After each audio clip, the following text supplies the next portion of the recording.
You try to sync it up without doing that. No. Yeah, okay.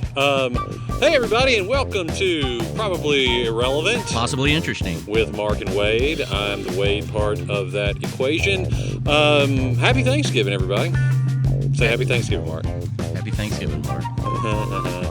Was that laughing that was the thing on? Say goodnight, Jim. Good night, Jim. I don't know. Okay. Thanksgiving. It's the time of year where we eat, we give thanks, and we remember the fairy tale about a bunch of religious zealots who couldn't handle what was going on in England because it was too liberal for them. So they hopped on a boat, came to this country without knowing anything about anything, then evidently learned how to make pumpkin pie from some American Indians, then later killed them all. Is that about right? I don't know if they killed them specifically. Well, not they specifically. Lots of things their happened. Descendants did. Their descendants did. You know, it's always fascinated me because if you think about the time period, and we're talking like late 1500s, early 1600s, right? Okay. This is Elizabethan England. I think the Pilgrims came over under Elizabeth, not James I, because I think James I was pretty much down with the whole Puritan thing. But the reason they came over here, you know, we're always told it's like religious persecution, but it really wasn't. What was it? It was that everybody wasn't religious enough for the Puritans. So you're just getting off of things like Lady Jane Grey and Bloody Mary, right? Where England is vacillating between Catholicism and Protestantism. And so every time, and then Elizabeth, who was obviously a Protestant, but every time there was a shift back and forth, you just burned a bunch of people. And then when Elizabeth became queen, she was actually kind of moderate. As far as tolerance towards religion? As far as tolerance towards religion goes. Now, it was technically illegal to be a Catholic, but I don't know, and I'm sure there's people who can correct me if I'm wrong, but I'm pretty sure I'm right about this. She didn't go on the burning rampages that her predecessors did. She was fairly tolerant and wasn't exactly crazy about the puritanical people. And then, you know... But, I mean, were they actually persecuted for being... I don't think that they were, other than people kind of made fun of them and thought they were weirdos. And so because... I'm not kidding. But, you know, later, when Oliver Cromwell came to power, like 60 or 70 years later, I mean, those were Puritans that did that. Yeah. But in terms of them actually being persecuted in the way that we kind of think of it, like, oh my gosh, they wouldn't let these Protestants be Protestants in this Protestant country. Like the Puritans were much more akin to what like Dutch Protestantism would be, which is very what's the word where you don't have anything on purpose and you can't do anything? Poor? No, not poor. You could make money, but you just couldn't you couldn't be ostentatious in any kind of way. Okay. You couldn't, you know, I think like Amish people. Yeah, but I don't know about technologically either. You just it was repressed, extremely repressed. Okay. And any kind of sensory experience was bad, right? So like I think sex other than procreation was bad. Bright colors were bad, which is why we see the Puritans in their black and white and their top hats for some reason. But they did have shiny buckles. You remember that? Like when you were like in elementary school, and you had to draw the pilgrim, and you had to cut the pilgrim. They had a buckle on their hat for some reason again, which also implies that you could tighten the hat up. Maybe they were simple in their manufacturing. They just had like a one-size-fits-all hat with a belt around it. It's possible, but Puritans were wild, and so they came over here, I guess expecting God to just take care of it, and it was a complete disaster. Most of them died from like starvation, which I imagine up in the list of ways to go out is probably among the worst. I think a lot of them died of exposure. Yeah, absolutely. You know, I read something that, of course, there was no way to know, but I think the latitude of England is somewhere like Maine, the equivalency of Maine. Yeah. That seems right. And, you know, the weather where they landed, they expected it because, you know, they were actually south of England. Yeah. They expected it to be as temperate or more temperate than the climate that they left. And of course, well, Massachusetts, I would imagine, is pretty similar to the weather in I don't think England. it is. I don't think it is. I think England is much more rainy versus where Massachusetts is much colder and snowy. I'm pretty sure. Okay. But I mean, you're saying it's more southerly than they expected to go, right? Or more northerly than they expected to go? Where they landed was more southern than where they left. Well, then I'm all mixed up because I thought they were trying to get to Virginia. I thought the whole idea was they wanted to go to Virginia, and they accidentally landed on Plymouth Rock. I think that's true. Okay. But in either case, where they landed was more southern than where they left. That's true. but I thought you were saying it was colder. It is colder. UK. It's colder in Massachusetts than it is in England. I know, and I would assume that meant it was further north than England, Mark. I don't think it is. I think it's because that you have the Gulf Stream that comes down around Florida. Okay. And it curls up along the western edge of Europe and England, and that's what keeps England warmer than it would be for its typical latitude and rainy. I was in Boston a few years ago, and evidently, and this would have been sometime around I don't know, March or April that I was there, so it was springtime. There was no snow is what I'm saying, except for they would have parking lots in the middle of the city that were just stacked with snow. And evidently what they do, because I never thought of this before, is once you the snow vacuums or whatever they're called pull up all the snow, they got to put it somewhere, and so they just pile it up in parking lots, and the stuff just stays there almost year round. Getting filthier and filthier. Anyway, we're talking about the Puritans and how they got here, but so they were not allowed to practice their extreme level of Protestantism? It was more about them not being allowed to push it on other people. Okay, so they couldn't proselytize. Exactly. Well, they could. I mean, they could preach as much as they wanted to, but they couldn't do it in a way that was to the exclusion of all other things, especially the exclusion of the Church of England, right? And I think the Puritans technically are Church of England, but a much more extreme version of it in terms of what's expected of you in terms of society and morality. And the Church of England hadn't been around that long at that time. No, you had, Henry VIII, who started it because he wanted to get one of them divorces, and the Pope wouldn't give it to him. That's also fascinating. If the Pope had just said, sure, Hank, whatever, it's fine, then England would still be Catholic, one assumes. But then after Henry VIII died, Mary is queen, and actually I think for a minute there was a person named Lady Jane Grey who was queen, or I may have maybe getting them mixed up. And then Mary was a bit of a catastrophe, although I did read somewhere where someone said it would be more appropriate to call her Smoky Mary because there was a lot more burning people alive than bloody exchanges of violence on folks. But she was very, very Catholic. And then when Elizabeth became queen, she went back to Church of England. But she kind of a toned-down version of it.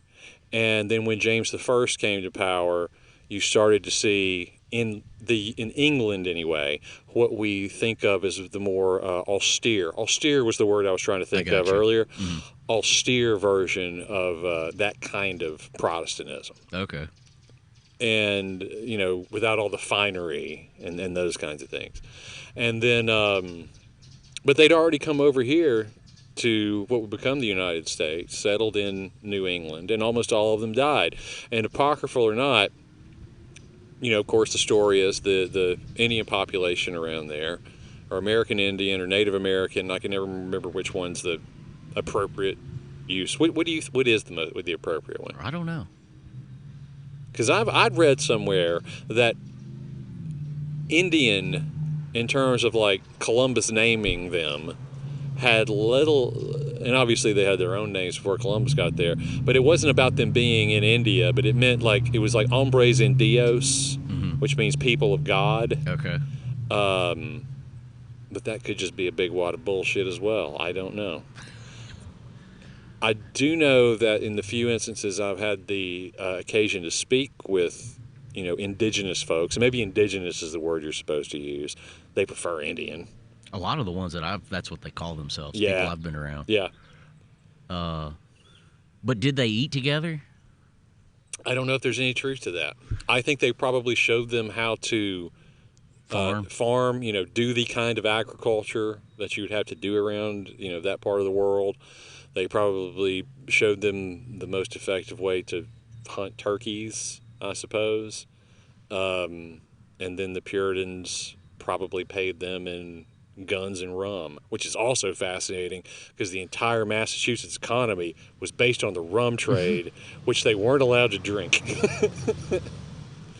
They would buy all this sugar down in South America from the Spanish, and then they would distill it into rum in Massachusetts and then ship it on back to Merry Old. It was rum and tobacco, which they weren't allowed to have. I mean, it would be like a bunch of Amish people making cocaine. They'd be good at it if they took it up. And if you think about it, like, evidently the Taliban's entire economy is about making heroin, right? Growing poppies. And I assume that if you're a Taliban head honcho, you're not allowed to do heroin. I don't know. I'm sure you're not. I'm sure that they're just... But if you think about it... They're all humans. They're doing all the stuff that whatever they want. I mean, I'm sure they are, but I don't think that they can just, have big heroin parties out in the open if you're trying to, destroy the free will of the people of Afghanistan. But you got to pay for things somehow. But if you think about it, the most effective sort of drug runner person would be someone who was morally opposed to actually using the thing itself. Yeah.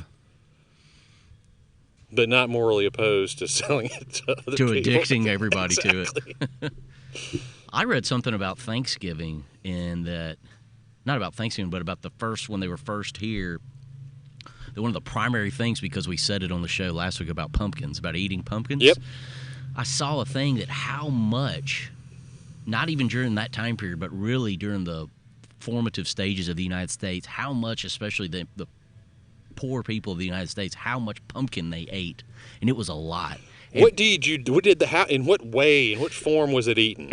Anything you can imagine. They would boil it. I read they boiled it. They baked it into and we're talking about, I don't know, the skin, the rind, the meat of the pumpkin. The meat of the pumpkin, not the stringy part, but the inside there. They would cut it up, take the skin off and cut it up. They would boil it, mash it like mashed potatoes. They would put it into breads, and not cake and not sweet things, but they would make it into bread. But that pumpkins was really, they had pumpkins in England, which I didn't know that in that time period, and they. But they had to have been imported from. They were imported from North America, right? And pumpkins were food of the poor. If you had to resort to eating pumpkins during that time period, it was like you were things were bad, right? But in North America, it became this big, almost like a symbol of freedom to eat this pumpkin, that you were there and you were being independent and could survive. You wonder how much of that's got to be a marketing thing, though, right? These pumpkins, they aren't bad. They're freedom pumpkins. They're freedom pumpkins, exactly. But I think it was just because they were, cheap. The seeds had tons of seeds in a pumpkin. They were easy to grow, could grow in a lot of climates. Blah blah. They get humongous, so you're getting a lot out of them. And they could store easy. Have you ever seen those pictures of those pumpkins that'll grow in New England? They weigh 800 pounds. Yeah, it looks like the size of a Volvo or something. I know, right? But that's got to be something where they grow they're just hybridizing. Oh, of larger course they are. Yeah, I don't think they had pumpkins. 800-pound pumpkins when the Puritans were here. You can't just go online and be like, give me the 800-pound pumpkin seeds. It's also kind of weird how North America has a complete monopoly on the squash type thing. Because I don't think squash, gourds, pumpkins, anything like that are found anywhere else in the world. But I don't know that. I have no idea. If you go to one of those pumpkin patch things, and they have all the 800 different varieties of gourd around, you know what I'm talking about? Mm-hmm. Where they have these things that look like giant snakes and white pumpkins. I mean, obviously those are all hybrids, but I believe every single variant of pumpkin squash, etc., is native to North America. Well, I didn't know that. I wonder what they made birdhouses out of in England before gourds were invented or discovered. I don't know. Wood. Split wood. And but anyway, But the first Thanksgiving apparently was about, the idea, and it's a very, very American thing, where there's this beautiful message and spirit of the moment, right? These two peoples coming together, recognizing their humanity. One group saving the other literally from destruction and death, almost appearing out of nowhere to do so. And then the reality is those people happened to be on this land these other people wanted, and so they had to go in an extremely brutal kind of fashion, which is the reality part. But I like the message, and it speaks to this character. While you can argue it's just a sort of a cynical marketing thing, which there's a little bit of that there too. It also speaks to the fact that this country always kind of knew what it wanted to be. Do you know what I mean? No. It wanted to be the kind of place where those kinds of things were possible. Yeah. Where you could have people, because if you think about folks who would have been coming from Europe from that time period, there was no such thing as like compromise and everybody getting along. If you weren't on whoever the dominant winning team was, you were probably going to die. Right. Or get run out of your country. Sure. And I mean, we talk about division today, but good Lord, if you read a different version of the Bible than the one that was, the state-approved version, you could die. And there were people who died, who martyred themselves based upon this one particular version of the Bible. And I don't mean to crap on Catholics or anything like that, knowing that you are a member of that organization, but I mean, there was a long time where a lot of blood was spilled over whether or not transubstantiation literally happened or not. Mm-hmm. Like, were you literally eating the body of Christ, and were you literally drinking the blood of Christ, or were you literally not? And, entire governments were changed and propped up based upon that, and based upon the idea that someone could excommunicate you and damn your soul for eternity. And I think with that behind us, because you and I can have a discussion about that, and you might believe one way and I might believe another, but I can't see either one of us stabbing the other one through the heart and burning you alive because I disagree with you. So that's progress, right? Sure. And I think thanks for participating, Mark. I might stab you for another reason. Well, that's fine. But I assume it would be a much more mundane reason. Yeah. And not whether or not I thought transubstantiation was literally happening or whether it was a metaphor for something else. Mm-hmm. Okay, well, I'm glad we got that out of the way. How many people came on the Mayflower? I think it was just a few hundred. And what did they do?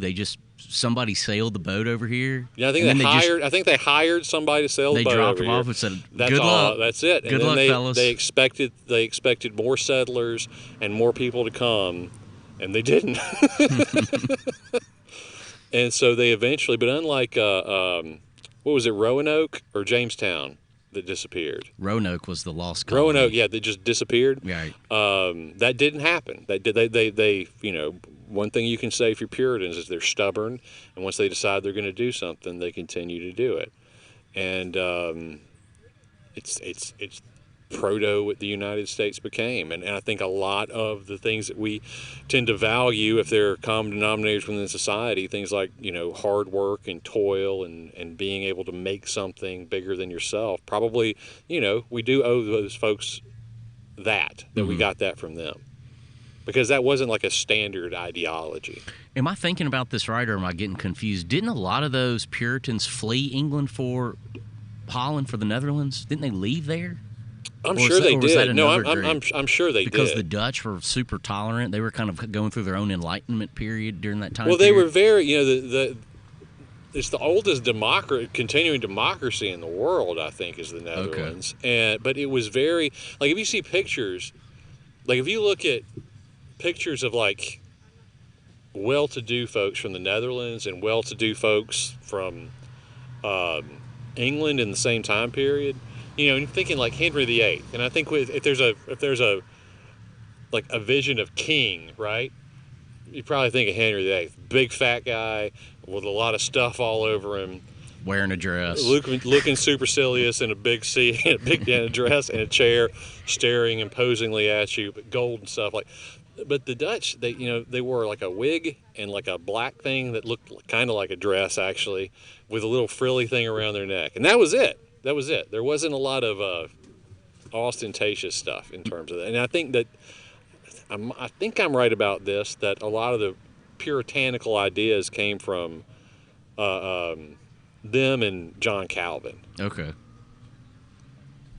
Although Calvin might have been way after this. I don't know. I have a bad time frame. It's not my area of expertise. Well, Calvin's interesting because, he believed in this predestination thing, which has informed a lot of what Protestantism is. Like, there are people who have been chosen to go to heaven, and there are people who are not going to go to heaven, and there's not a damn thing you can do about it, which I always found to be very curious because of the whole free will notion that's also supposed to be in there. Seems like there wouldn't be a lot of people that would claim to be in the latter half of that group. Well, I mean, the good thing about that message is if you're in the room where John Calvin's saying that, then you're like totally into it, man, because you're one of the good people. Right. Just hope you're in the door before they lock it. That's right. That's right. Well, talking about eating turkey, too, I read a thing, I think maybe it was in the 20s or maybe before that. The turkey is only found in North America. Yeah. Benjamin Franklin wanted it to be the national bird. That's right. Now, and I don't know if there were then, but now there's turkeys in Mexico. I don't know if there were turkeys in Mexico at that time. I have no idea. But I think there's 5 species of turkeys now. And one of them is predominantly in that Oscar Mayer, Butterball. Yeah. What are the other 3? But there's one that's primarily in that Arizona, Texas, and then down into Mexico. But they were hunted almost to extinction, I think, in the early 20th century. So these were turkeys that were indigenous to Mexico. These weren't. I'm saying I don't know if those turkeys were. I don't know if at the time period if all the turkeys were originally in just the United States, if they were in Mexico. You see, but there are large-ish scale predators in Mexico. Things like coyotes and things. Well, we got coyotes. But I don't know that they did in like the 17th century. I don't know what. Because a big flightless dumb bird waddling around can't really live that long if you have like mountain lions too. Well, we had mountain lions, but not in this part of the world. Not in that part of the world, rather. Not here, out west. You would. That's why you don't have turkeys in California, is what I'm saying. They have some now. Well, because they were brought over there. I don't know what the repopulation effort was during the 20th century, but it's one of the big repopulation efforts of the world, of like something that was almost totally. To reintroduce wild turkeys, you mean? Yes, and it's how much of that is from like a sportsman kind of position? I really don't know. But a lot of it started actually in the southeast, where usually we're really back-asswards on a lot of things. Unless you can shoot it and eat it, man. Well, I don't know if it was. I don't know if a lot of things like, for instance, deer here. And in a lot of places, they were hunted not to almost to extinction, but they were hunted severely, especially during the early part of the 20th century, because people were hungry. I feel like we've talked about this, but are deer indigenous to Mississippi? Yeah. Oh, yeah. White-tailed deer? Yeah. Yes. Okay. Uh-huh. Yeah. Man, I saw a statistic on deer. It was in the Mississippi, whatever their publication is, they send you. If you have a hunting license, they send you the publication. I think it wasn't this last year, maybe it was the last hunting season or the season before that. It really doesn't matter, but Mississippi hunters killed, say, 475,000 deer, okay, in Mississippi. Seems like a lot. It seems like a lot, but I think that the Mississippi wildlife, we would have to kill either 800 or 850,000 just to keep the population flat. So double that number? Almost double, just to remain flat. Deer really, it's. That's how many deer and how fast they reproduce. It's a thing about anthropomorphizing things, and specifically here I mean Bambi, right? Is you see a deer, and you know what? A deer is a beautiful thing. If you see one out in the wild, or in my case, sometimes just walking down the street in front of my house, yeah, it does seem majestic and beautiful. but in reality, there's not a hell of a lot of difference between a deer and a rat. And I don't know. I think they're pretty, but there's just a lot too many of them. That's what I'm saying. They reproduce very effectively and have no natural predators. Have no natural predators other than human beings, and if there aren't people out there who are culling the population, then they're just going to starve to death. They're going to get terrible diseases. That's right. They get into everything. I remember the high school I used to work at, the one your wife works at now. A deer got into the main building. Okay. Did I ever tell you that story? I mean, that's basically it. But they found a deer next to, like, going completely crazy next to the copy machine in the main office. Like somebody just left the door open and it came in? It just walked in the door somehow. That sounds like somebody let it in. But this high school's in the middle of a college campus. And I think it would have been the guy was basically the principal at the time, had to go in there on a Saturday or something, and walks in, and there's like deer feces everywhere. And he goes in there, and there's just like full-size deer going crazy because it can't figure out how to get out. And I believe it busted through a window. To get out? To get out, yeah. I don't know if you remember, but probably, I don't know if it was 5 or 10 years ago, but one jumped through a building down here on Main Street, jumped through the plate glass window. That might have been that school. No, it jumped through the window at the depot. Oh, really? Oh, yeah, I do remember that. Just ran across the road in Main Street and jumped through the plate glass window. Man, there's something. Have you ever hit a deer before? Or come close to it? I had a deer that committed suicide by jumping into the It was the damnedest thing. So you didn't hit it. It just decided I was driving late at night. This life has no meaning. It was real morose. I was driving. Listen to a bunch of Dear Morrissey. I was driving late at night on a road, and the road is built up. Maybe 5-6 feet, and on one side is fields, like cut over fields that's now growing. Like soybean fields or something. Yeah, and the other side is woods. And I'm driving, it's night, and all of a sudden I hear just this huge go boom, slam on the brakes, and I can't figure out what it is. But as I try to get out, I can't open the door. And the deer had jumped up onto the road, from down where it's down low. He just jumped right up onto that road embankment and just smashed his head into where my front fender and the door go together. And he just rammed your car? Yeah. We jumped up. He probably couldn't see. Whereas he's running, my car is sitting like 6 feet above the road. That's how the road's built, so it won't flood. And he jumped up there and just... And so I walked out there, had a flashlight in my car, a mag light, and I walked out there and I saw it. It was a little spike buck, a little spike. And just his head was busted straight open right down the middle. But What'd you do it? Did you just... I just left it. There's nothing to do. And I remember I got home and I told my dad, and we went out there and looked the next day. The next morning, went out there and looked at it, and there it was. But I've never just plowed into one. That's the only time. Now, I see them all the time out where I live. They're everywhere. My wife tells a story about her grandmother, and her grandmother lived in Columbus, but a deer, she was driving down the highway, and a deer tried to jump over her car, but didn't make it, and just jumped through the windshield and wound up in her grandmother's lap. Dead as hell. Oh. Yeah. I thought it was alive, like Tommy Boy. No. But Thanksgiving, we were talking about Thanksgiving. Well, wait, did you grow up hunting at all? No? I grew up around it. I never wanted to do it, and it was a combination of me feeling like I couldn't kill anything. And the one time I went, the utter and complete boredom, and me getting in trouble every 5 seconds because I made like a noise.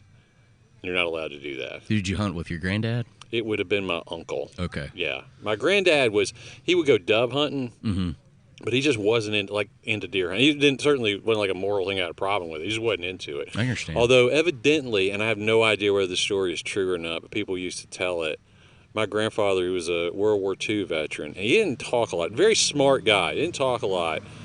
Kind of short, stocky dude. But he went hunting with his brother, and they were camping out somewhere. And evidently, like a big buck, ran into the tent they were in and got his head stuck in there. and started freaking out and was trying to gore my uncle, my grandfather's brother. And my grandfather was somehow sleeping through this. And according to my uncle, Granddaddy wakes up, like looks around, takes his pocket knife out, slits the deer's throat, kicks it out of the tent, and just goes right back to sleep. Wow. Even if that's apocryphal, Again, that's a good story. I have no idea if that's true or not. But, I did see the man. We used to go fishing with him all the time. Where they lived, they had this pond, and it was like, stocked with like brim, which if you're a little kid is the most fun fishing there is, because you just put a hook in the water and you're going to pull something out. And I'm standing there with my granddaddy, and this is like cane pole fishing. This is a line on a stick. And he's got some, big rubber boots on, standing next to the pond. He's casting, I'm fishing with the little cane pole.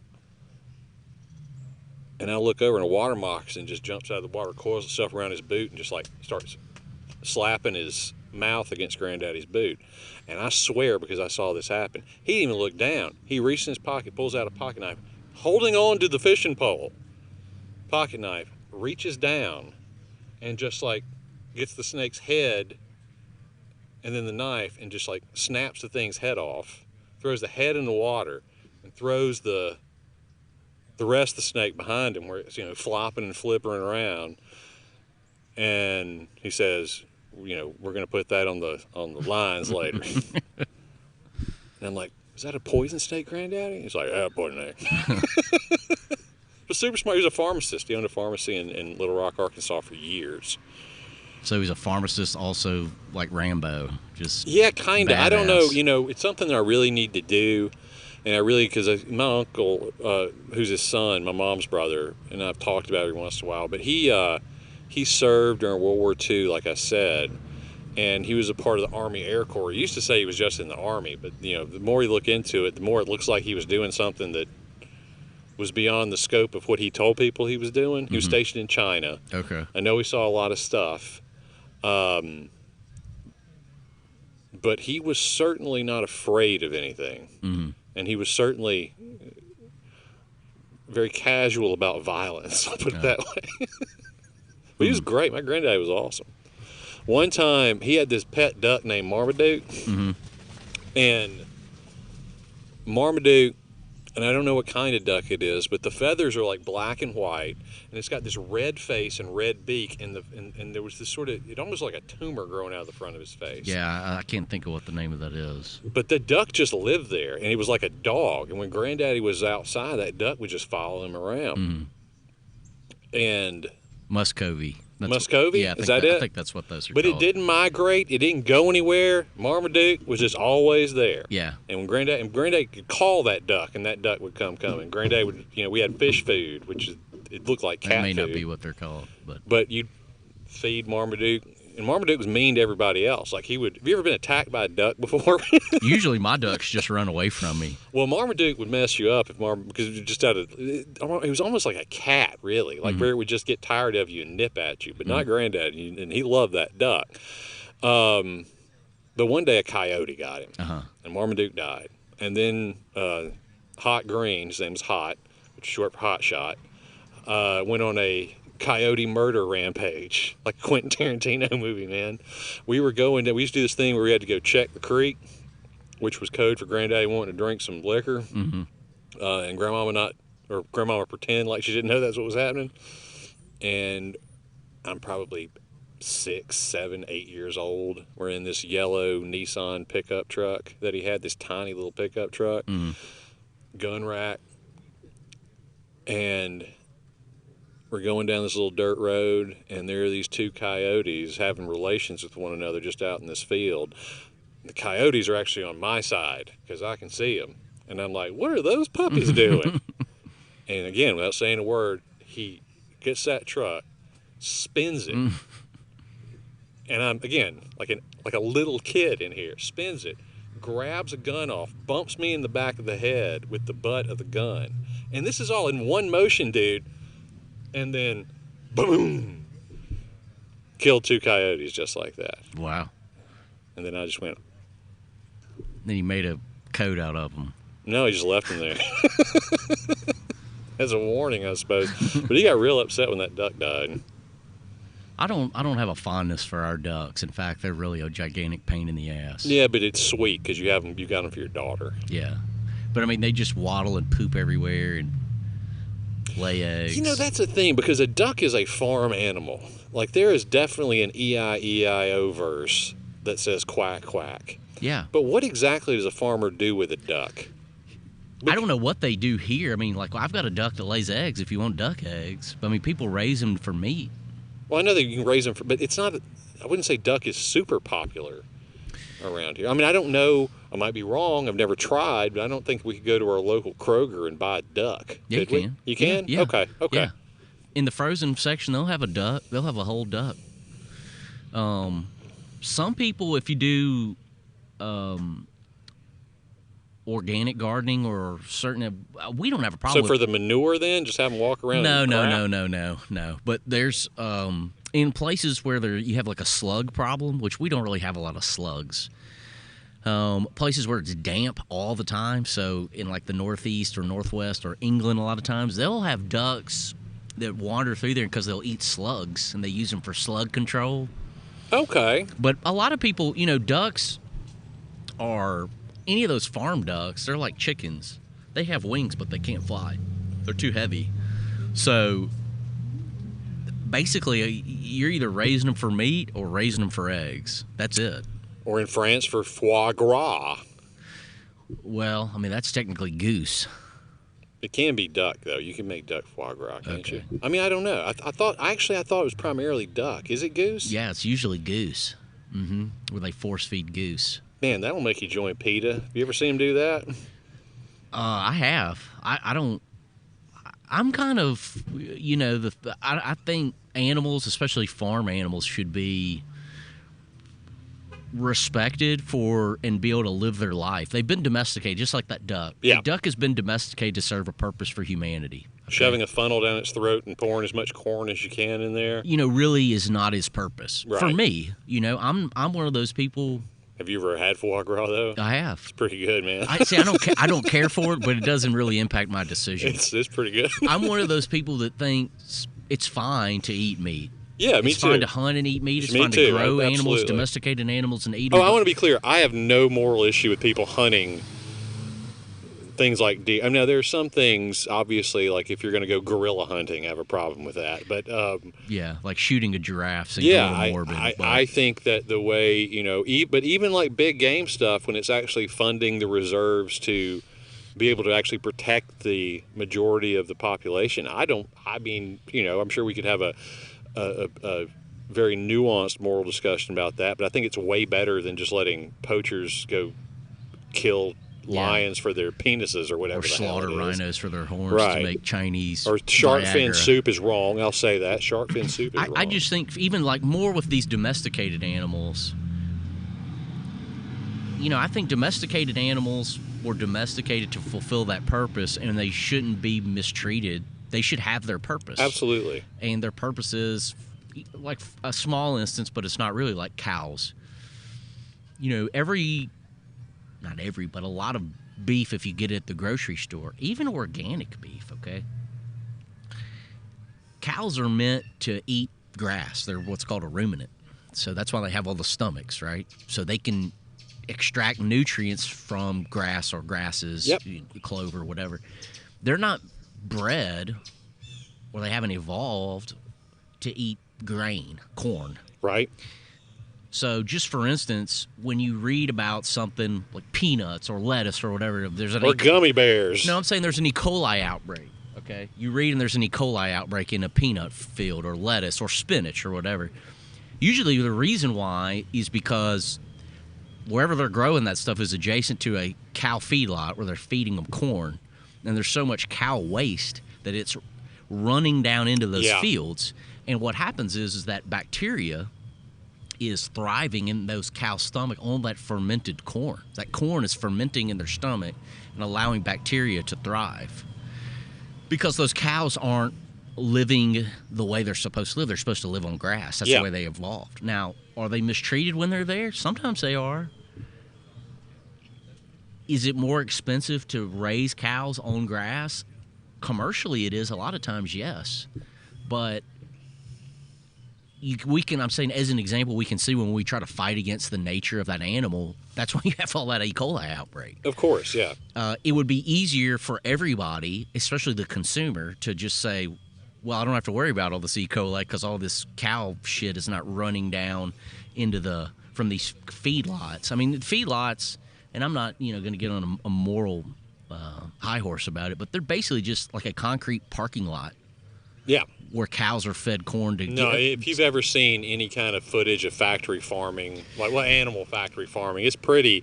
I mean, it's a horror movie. It really is. It's so awful. And I don't have a problem with raising because that's what they exist for. What do you want to obviate or make them extinct? I think that's stupid. But it would be better for everybody, better for us, better for our health, better for the environment, better for the animals, to do what's right by the animals. I think what's interesting, and is sort of a testament to modern hypocrisy, because I am 100% guilty of it, is it would... I certainly have an issue with factory farming from both a health and moral standpoint, right?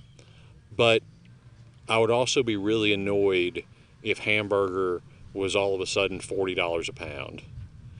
And I would also say that it would probably be better ethically to raise like a cow or a pig yourself, slaughter it yourself, and get the meat that way, or go meet a farmer who slaughters their own stuff. Like we saw that guy. We saw that guy talking about that. And that's what. But we I should can, do. I agree, but I don't know that I want to do that. Do you see what I mean? For convenience sake, price, because it would make that. me feel bad. To sponsor an animal getting killed? To raise an animal and then kill it. That would make me feel bad. And so what I do is, this is what we all do. This is what the majority of people do, is we just defer the cost of that guilt onto what the factory farm situation is, which is much more horrific than raising an animal for its meat and then... I don't know. I think you ought to just do some little mental internal work there and get over it. No, I mean, look, I get it 100%. 100%. I am a diabolical hypocrite, but I don't know that I want to. It's a question: want to have your cake and eat it too, and I think a lot of people can relate to this. Is I want to eat bacon, but I don't want to look the bacon in the eye. I don't know. I guess I don't have a problem with that. I know you don't. And I think part of the difference is that I grew up hunting. Yeah. I grew up hunting and shooting. But I grew up around it. It's not a question. It's never been like a moral thing. I don't have the first problem with it. I understand it. Mm-hmm. I understand why people need to shoot deer. Like, it would be bad. It would be real bad if all of a sudden everybody became a moral vegetarian and decided we weren't going to shoot deer anymore. Because then what you'd have to do is you'd have to essentially have like roving gangs of deer shooters going out. Deer marauders. Hunter. Absolutely. But I guess what I'm saying is that if you hunt, unless you're just... the way that we grew up hunting, and even in my lifetime, deer are so prevalent. They've gotten so much more prevalent around here. Yeah. That you shot a deer, we would bring it home. I thought the thing wasn't recording for a second. We're all good. We would bring it home to our house on Southside Columbus. 5 blocks away from where we're sitting at this bar. String it up over the tree, and skin it, gut it, and chop it up in town, and eat it. Well, not right then. Not right then, but subsequently you'd eat it. But if you've never been now, if I was going to shoot a deer, I wouldn't go through all that. You take it to a processor? I would probably just quarter it up, so you could take the back straps and the tenderloin out and cut the legs up. The front and process that yourself. Just take it and process that yourself, and you don't even have to gut them, because that's the it's real icky. That's the unfun part. But I've got a dumpster down the road from, if you get off the gravel road and get on the paved road out by International Paper, that's a dumpster that just says deer carcasses. That's what it's for. Yeah. So I'm saying I think that process is what helped me get over it with regards to animals. Sure. But I want to get pigs out where I live. But I know you do, and I want to be clear. I don't have the first problem with it. I know you don't. I just think knowing me, like, it would be much easier, for instance, for me to go out in the woods and shoot a deer than it would be for me to care for an animal for a period of time. Yeah. And then now comes the time where I slit the thing's throat. But it's such fundamental hypocrisy. No, it's not. It kind of is, man. Because it's just one generation removed, where most people, if they wanted to have chicken for dinner, for instance, Mama was going to have to go out in the yard and literally wring a chicken's neck. Right. And now I don't know how many people in this country, anyway, probably the majority, would be completely uncomfortable going and grabbing a chicken by the head and breaking its neck and then plucking it and getting it ready to cook. Mm-hmm. You know what I mean? And Sure. so we just outsource that guilt.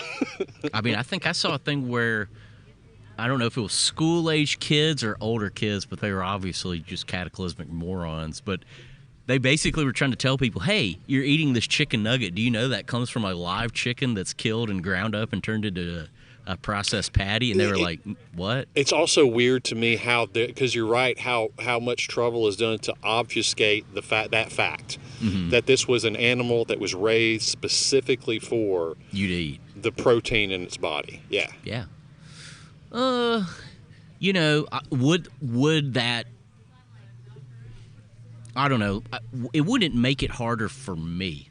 It would make it harder because it's just a more laborious process to have to do that. But if my neighbor down the road, say, was processing cows or pigs or whatever, and would do that for me, and I had to go there and be with him while he did it or to experience some of it, it wouldn't bother me. I mean, I've been around that, so I think I would probably get over it pretty quickly. I don't know. Plus, it's so much I don't better. know. The food is so much better. Oh, dude. I mean, I remember once I went to visit a friend of mine who lived in Coldwater, Mississippi, which is a real name of a real place, Coldwater. And his family had a little bitty, well, they had some cattle. And we got burgers that were made from an animal that had been slaughtered like an hour and a half before we ate them. It's the best.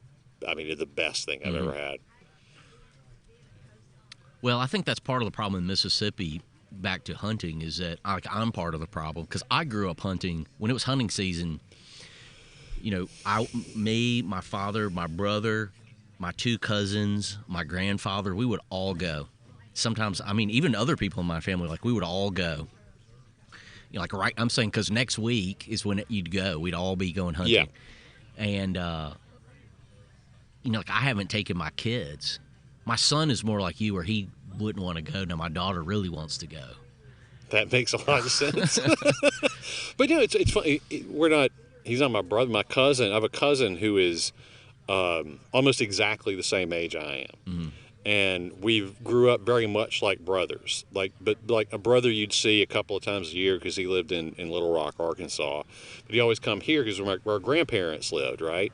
And we got along. We were like the same in every capacity except that one because he came here to shoot something. He came here and he is a sweet, gentle, super nice guy. Mm-hmm. I think you've met him before.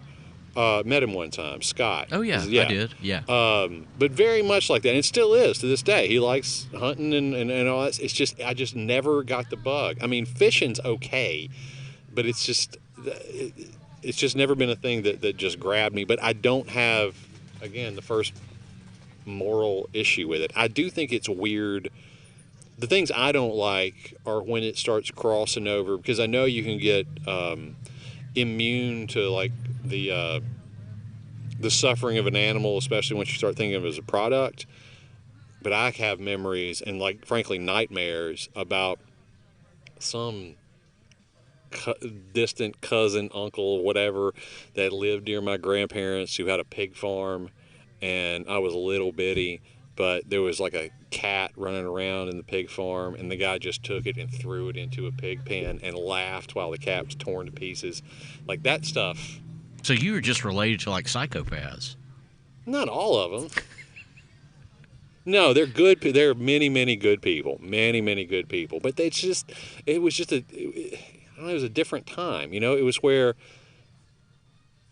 I heard a thing we have this, I can't remember the name of the show, but I listen to a lot of public radio because I got to drive all over the place, either podcast or public radio. And, you know, there's one show and they talk to veterinarians, right? Mm-hmm. This old man called. And he was like, well, I hear y'all talking about these poor old puppy dogs and when they get old and, you know, what you need to do with them. It's real sad. But, you know, if I can just give folks a piece of advice from an old feller, if you want to save you a little bit of money, just go get you a sledgehammer. And then, chink, they hung up on him. And he wasn't saying that to be mean. Do you know what I mean? It was just the reality of the thing. I read a thing that during the Roaring '20s, when people were taking steamships to Europe. Yeah. I mean, like out of New York City, they would have these little dogs. They would just kill their dog. For meat? No, just because they were going to Europe for 2 months. Well, oh, yeah. And then they would just get another dog. They'd get another dog when they came back. See, that's horrible. I'm saying just the attitude of even those people who... Well, I mean, this borderline worship of animals is a relatively new thing, and is probably good because I think it's indicative of a very wealthy society where you can have the luxury to find the humanity within our four-legged friends, right? Because that generally hasn't been the case. I mean, I was talking to a guy, not recently, but several years ago that was, I mean, just casually, you know, he was talking about going to shoot these dogs. They were stray dogs, but he had like a poultry farm where he had like an organic, it's hard to explain, but you move these chicken enclosures across this pasture, and then you'd let them out, and then he had eggs that he would move and do this. Anyway, these dogs would get, and they were, you know, he suspected that was what was killing his chickens because they would go kill his chickens. And he said, if I see them, I'm just going to kill them. And I was like, are you going to be able to shoot a dog? And he was like, oh, hell yeah, you know, because it's his money, it's his livelihood, too. And, you know, in his mind, if it's somebody's dogs, put your dogs up. If it's stray dogs, what difference does it make? You know, that makes me think because it resonated with me. I'm sure you read To Kill a Mockingbird at some point in your life. Mm-hmm, I did. I think the kind of guy I always wanted to be was Atticus Finch in this particular way. There's this part where a rabid dog gets loose in the town, and it's got to be put down. And then the sheriff goes to Atticus because Atticus is like the best shot. But Atticus doesn't want to shoot the dog. Right. He has no desire to shoot the dog. He's going to feel terrible for days about shooting the dog. But he shoots the damn dog. Right. So he doesn't want anybody to get bitten by the dog. He doesn't want anybody to get bit by the dog. Yeah. And I think that's admirable. What I don't think is admirable is the guy who just really wants to shoot the dog. Because that's terrible. You know, I almost came close to having turkeys out there. For meat? Or just to have them? Just because my daughter wanted turkeys. See, that's the thing. I don't know that I've ever met anybody around here anyway, who had domesticated turkeys because we got so many wild turkeys running around. Same reason, though. People get them for meat. Yeah. I mean, mean, so how does that work? Is there a specific breed of turkey that you raise domestically, or do you just or is it just like wild turkeys that you put in a pen? No, you buy domesticated turkey chicks. I don't know what the breed is particularly. Okay. I'm sure it's some hybridized. It's kind of odd, and I don't know a lot about it. But like just like poultry, I think turkeys are the same way. There's 5 pure. Is turkey considered poultry? I would imagine so, but Okay. it may not be. But there's 5 wild turkey breeds. I don't think that there's any domesticated turkey breeds. They're just a hybridized version of turkeys. You okay, Miss Molly? She just dropped a bunch of stuff. Like chickens, there are domesticated chicken breeds, and anything else that you have that is not. I mean, these are like long 100-year-old bred chickens that have these names, like Rhode Island Red or whatever they are. Anything else that you don't have that goes through whatever is the intricate breeding nomenclature that these people have cultivated over hundreds of years, I guess. It's just and it's not a breed. It's just something they call. It could have a name, but it's just whatever the hell it is. It's not a breed. I think that's the way those turkeys are. It's just you go and it's a turkey, Right. And you get it. Turkey, standard. Turkey, domesticated. And we had a duck We got 2 ducks. My son and daughter each got a duck, and we had Dusty and Rusty, what are their names? I can't remember what the original one was. Oh, you lost a duck, didn't you? I've lost 2. You've lost 2 ducks. One I Not on purpose, y'all. He's not a monster. One got eaten, just disappeared. I didn't find a feather. I didn't find any blood. And one I found, and I think an owl got it. And it was dusk. It wasn't even dark. And I'd read, and I found it was just head was just cleanly decapitated. Dude, owls are something else. And I read, and they said that's probably what it was an owl. And an owl swoop down, they'll decapitate these birds and then come back and eat them. And I mean, it was right by. You ever seen an owl with its mouth wide open? No. Oh my! You need to look at that picture sometime. And it is like, it's frightening. I mean, I saw an owl. They can like open like their entire face up to swallow, because they swallow things whole, right, and then puke them back up. But they puke them up, like if they eat a mouse or something, they swallow it and then somehow digest everything but the bones, and then somehow and the fur. like, yeah, exactly, and then wrap it in some kind of like case, and then puke it up, and there's just this little bag of. It's an owl pellet. Well, exactly. That's what they call it, an owl pellet. I saw an owl that looked like a friggin' pterodactyl. This is no joke. I was coming back, and it was sitting, and it was in the daytime, like 3 o'clock in the afternoon. Right. This owl was sitting in the gravel driveway of my house. It looked like it was at least 3 feet tall, just perched They're up. huge. And, of course, I approach it, and it flies off. But it flies off, again, like right in the woods, about 20 yards off the road in the woods. So I go get this monocular that I have. You do save a lot of money on binoculars. That's right. And so I'm looking at it, and it's staring almost right at me. So I start getting closer to it, and it flies away, and it opens its wings up. It looked humongous. I mean, it has to be the biggest bird in this part of the world. Nah, bald eagle. I mean, bald eagles are, I mean, by weight, an owl has to be bigger than a bald. I don't know. Wingspan of bald eagle, probably. But Definitely. by weight. Definitely a bald eagle. I think the bald eagle, I mean, I know for sure it has the largest wingspan in the state, because I've looked it up. The second largest is the vulture. The American condor has to be the biggest. I'm sure. I mean, are they even alive? There's a few, yeah. Okay. There's a few. They're not extinct yet. Because I've got bald eagles that are. We don't have condors around here. That'd be wild though if a condor. I don't was in need any Mississippi. more birds of prey around my property. Because I've got bald eagles out there at my house that live on the river. Yeah, I saw one. You know, I saw one a few years at the W. Mm-hmm. Just like flying around. We're just sitting in a tree. Okay. They make a racket. If you ever hear them, like, it sounds exact. If you look up, whatever you kind of imagine, like the cry of an eagle, that's what they sound like. Yeah, like it. The cry of freedom. Exactly. But Sounds like bad dudes. I saw an eagle. This is no shit. I saw an eagle. I was out working in the yard, and I saw these eagles. I think it's the male and female, and they're way up in the air, and they're like flying and crashing into each other. Okay, flying and just coming in each other, and then they would fall. They would like tumble down and fall, like in a ball. So this is like a courtship thing. That's what so I looked it up, and that's what they're doing. This was a year ago. I saw them.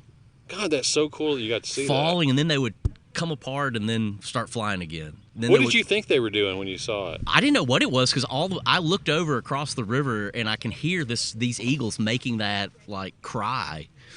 And they're colliding with each other. It's violent. They're crashing into each other and then just tumbling and falling. And then they would come apart and fly off. So I'm like, oh, man, that was the awesomest thing I've ever seen. So I go about working. Then I see one of those eagles come by, no joke, just right across the water, comes down and gets a fish. Probably 2 hours later, one of those eagles comes down and gets a fish, takes back off. Their nest is somewhere right up the river from me. Have you named them? No, I mean, I don't see them that frequently. That's amazing.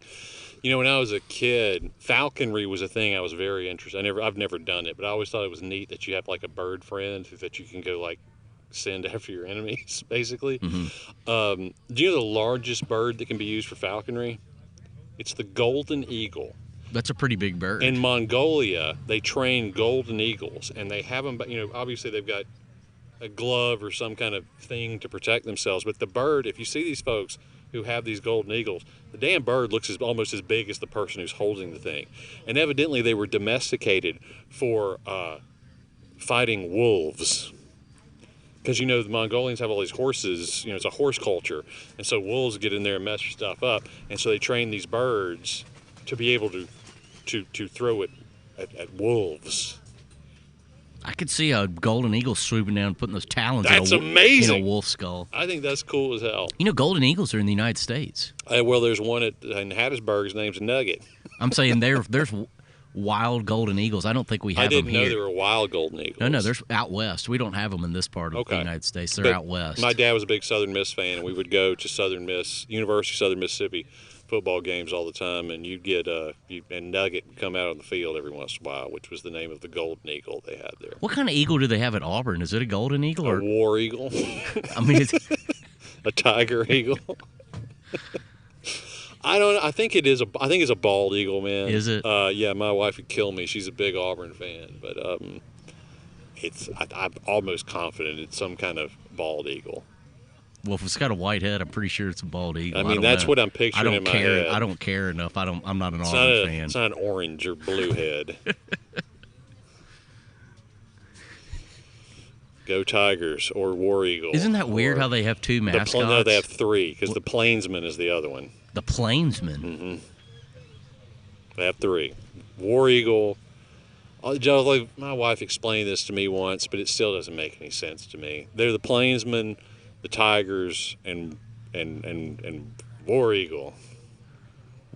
But I mean, Alabama's the same way. It's an elephant, but you say Roll Tide. But their name was Crimson Tide. Like, what is that though? It's a wave of defenders coming to crush you. And I guess they just thought of some large animal that could stampede. Somebody knows. Pretty wild. I'm sure somebody they knows do. the story. And, by the way, we're 60 miles away from Tuscaloosa, which is the home of the University of Alabama, and we have a lot of domestic listeners. So I'm sure there are people who are losing their minds right now. Like, y'all know what damn Crimson Tide is? Roll Tide. But I mean, that's their only, I guess. Yeah, I'm too lazy to look it up right now, but I do wonder where the pachyderm and the tide thing. Because I think when I think tide, I think of some kind of wave, right? Right, like yeah. a tidal wave of something. I think that's where it not came literally from. Now we can go in the water tide.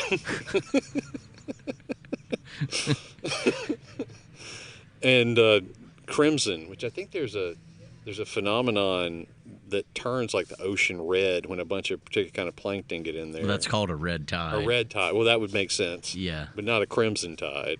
I mean, that's a movie about a submarine. If I had to guess, I'm sure that Crimson Tide has to do with a very strong offensive or defensive line of their football team that moves. So you're saying the mascot's named after literally the football team and not some other aspirational character? No. If I had to guess, and I have no idea, I'm sure that they had Crimson Tide, and then they said, well, we've got to have some kind of anthropomorphic something. The mascot thing's always kind of been interesting to me because I always wondered, because it had to be like some guys got in a room and like, all right, what are we? What are we going to be?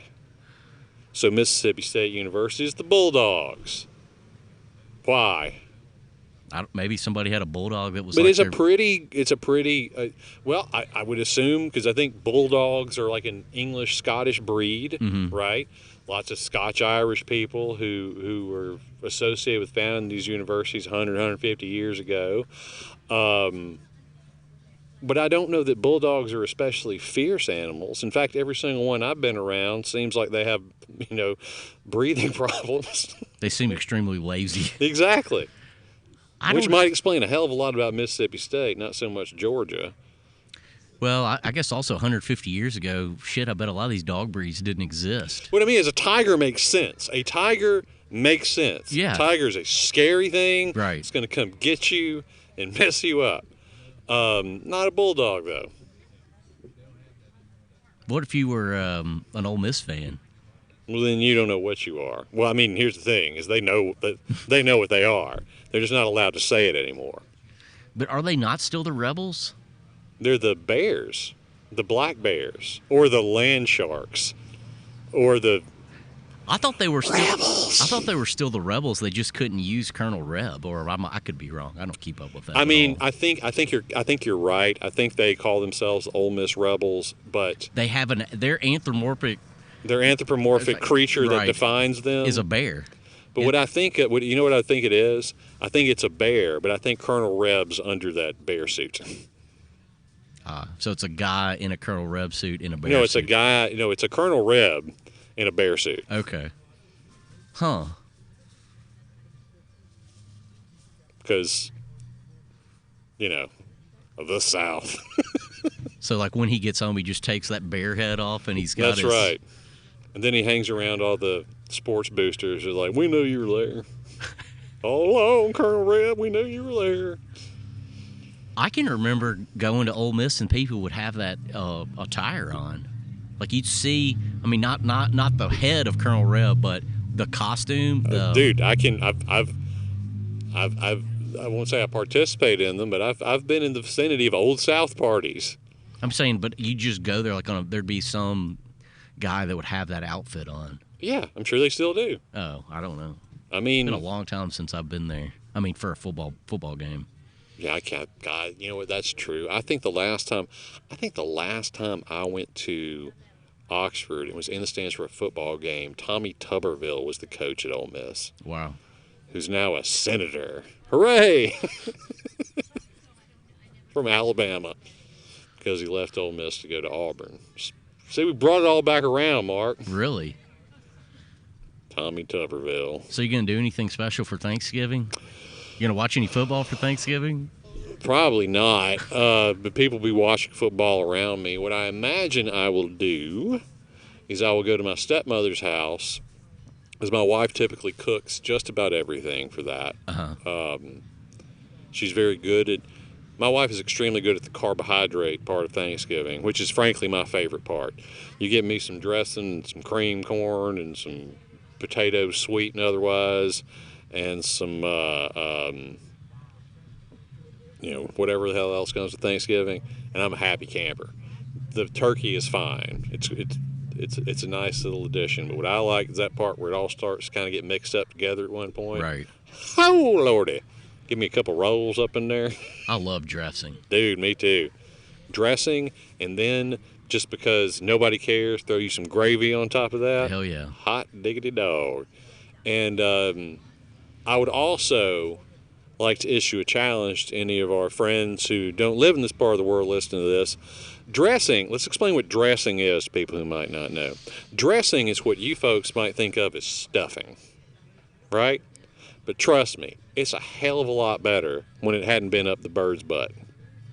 Don't people, I mean, I think it depends on, I think people can make pans of stuffing that they don't actually stuff. It's just maybe not, like, ain't good. I don't know what, like, you would eat, but a lot of people will make what like, we would eat would be like cornbread dressing. That's all we're doing. I mean, that's what people, dressing. that's what a lot of times people will have. She gets that here. big old cast iron skillet out and make her a whole bunch of cornbread up, and then crunch it up. Instead of like bread dressing, bread stuffing that people would make. We'll make cornbread dressing, which is usually, because it's cornbread, you're breaking it up. It's basically just cornbread, eggs, chicken pieces. stock. Sometimes, and it's not bad. Have you ever had oyster dressing? It's not bad. It just, man. It's not my favorite. I like the regular one better. It doesn't suit me, like, because I love dressing. So if you take something that I really love and put a twist on it, I'm immediately like, to hell with this. Like, you know what I mean? Give me what I really, really like. Yeah. Now, if this is something I'm kind of ambivalent about, and somebody's like, hey, try this twist on something you're ambivalent about, I'm like, pretty good. But don't give me something I love. I don't want to twist on what I love. Just give me the thing. I can kind of get completely behind you. Macaroni and cheese. That was the other carbohydrate I was trying to think of. And that good macaroni and cheese where you got to make that macaroni and cheese gravy first. Oh, you know that roux? That good old roux? Yeah. Oh, my dope. I don't know what we'll have. I told you I ordered a turducken. That's fantastic. Yeah, I've never had a turducken It's before. very underwhelming. I would imagine it's a lot of work. Well, it's already put together. I mean, like, eating it's a lot of work. The problem is it's like everything. You don't get enough duck and this, and it's just got a stuffing in there. I don't even know what this one's got stuffed in there, where it's rolled up. Yeah. But I mean, it's a turkey and a chicken and a duck and stuffing, and a lot of it is turkey because the turkey is so friggin' big compared to the others. But it's been about 5 years since I've had one, so I'm hoping this one will change my mind. Maybe it won't be as underwhelming as I remember. But it's so you get it. It's completely prepared for you. It's deboned, so they debone a turkey, debone a duck, and debone a chicken, and they'll like mash it down. So hammer it where it's flat, each one, and so then they put the duck, the turkey, the duck, the chicken, and then put whatever the type of stuffing is there, and they roll it up, and it's a big cylinder. Oh, so it's like a jelly roll.